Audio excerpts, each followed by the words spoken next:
गुन्हे शोध पथकातील पोलीस नाईक पवन परदेशी यांना गोपनीय बातमीदारामार्फत बातमी मिळाली की गौरव स्मृती अपार्टमेंटचे पार्किंगमध्ये शुभम पार्क सिडको नाशिक येथे एक इसम हा विनापरवाना बेकायदा धारदार लोखंडी हत्यार घेऊन फिरत असल्याबाबत खात्रीशीर माहिती मिळाल्याने गुन्हे शोध पथकाचे सहाय्यक पोलीस निरीक्षक किरण सेंदळे, पोलीस नाईक पवन परदेशी, पोलीस शिपाई सचिन करंजे, तुषार मते शिंदे यांनी 2 एप्रिल 2024 रोजी 10 वाजेच्या सुमारास गौरव स्मृती अपार्टमेंटच्या पार्किंगमध्ये शुभम पार्क सिडको येथे सापळा रचून इसम सुजय प्रकाश कुमावत वय वर्ष 28, व्यवसाय वाहन खरेदी विक्री, राहणार शुभम पार्क सिडको यास ताब्यात घेऊन त्याच्याकडून 500 रुपये किमतीची एक धारदार लोखंडी तलवार असा मुद्देमाल जप्त करण्यात आला आहे.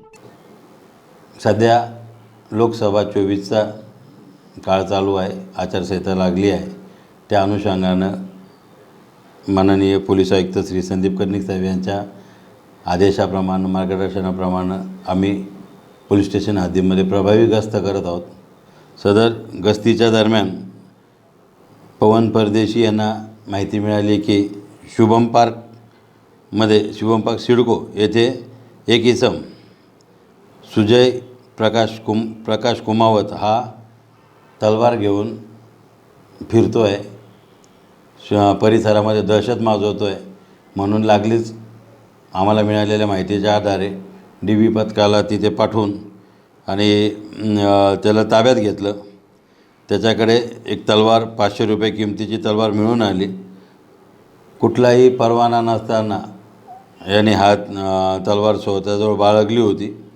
त्याच्यामुळे भारतीय हत्यार कायद्याच्या कलम 425 अन्वये त्याच्यावर गुन्हा नोंद करण्यात आलेला आहे आणि सदरची तलवारी जप्त करण्यात आलेली आहे.